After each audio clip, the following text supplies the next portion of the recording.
Hi friends, welcome to Abbas kitchen. இன்றைக்கி நாம் ஒரு தோசை வெரைட்டி பார்க்கலாம். அதுக்கு 1/4 கப் அளவுக்கு கருப்பு கொண்டக்கடலை ஊற வச்சு வச்சுருக்கேன். ஊற வச்சது தண்ணி வடிச்சிட்டு மிக்ஸி ஜாரில் சேர்த்துக்கலாம்.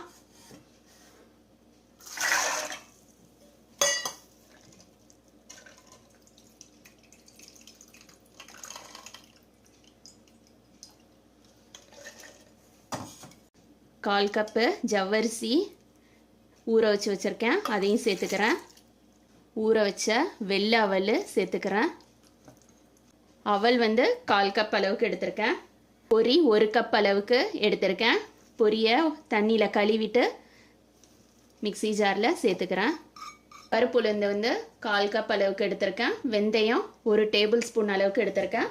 ரெண்டையும் மிக்ஸி ஜாரில் சேர்த்துக்கலாம். உளுந்து ஊற வச்ச தண்ணியை சேர்த்துக்கிறேன். மிக்சியில் நல்லா நைஸாக அரைச்சிட்டு வந்துடுறேன். உளுந்து கொண்டக்கடலை எல்லாம் அரைச்சதை ஒரு பாத்திரத்தில் சேர்த்துட்டேன்.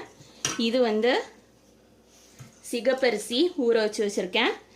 சிகப்பரிசி 5 மணி நேரம் ஊற வைக்கணும்.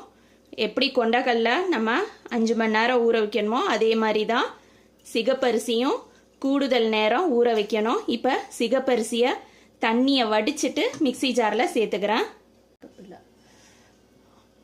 3/4 கப்பு சிகப்பரிசி ஊற வச்சது மிக்ஸி ஜாரில் சேர்த்தாச்சு. அது கூடவே ரேசன் பச்சரிசி எடுத்து வச்சுருக்கேன். ரேசன் பச்சரிசி 2 கப் அளவுக்கு ஊற வச்சு வச்சுருக்கேன். இதையும் தண்ணியை வடிச்சிட்டு மிக்ஸி ஜாரில் சேர்த்துக்கலாம்.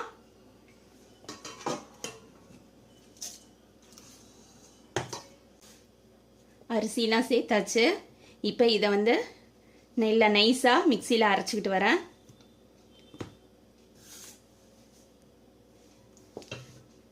மாவு நல்லா நைஸாக அரைச்சாச்சு பாருங்கள்.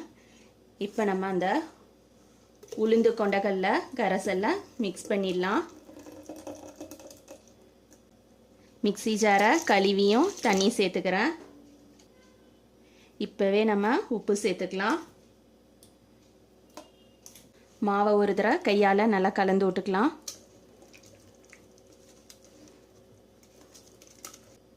உப்பு சேர்த்து நல்லா கலந்தாச்சு. தண்ணி எந்த அளவுக்கு தேவையோ அந்த அளவுக்கு தண்ணி சேர்த்தாச்சு. இப்போ இதை ஒரு மூடி போட்டு ஓவர் நைட் நம்ம புளிக்க விட்டுறலாம்.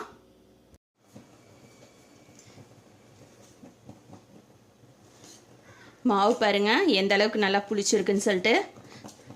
உப்பு ஆப்பச்சோடா எல்லாம் போட்டு கலக்கிட்டேன். இப்போ நம்ம தோசை ஊற்றிக்கலாம்.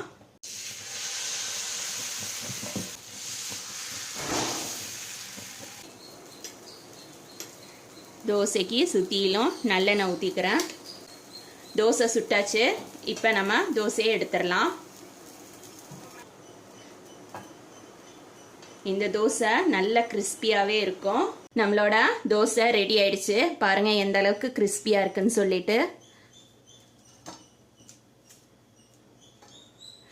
இதுக்கு நான் ரேசன் துவரம்பருப்பில் சட்னி அரைச்சிருக்கேன்.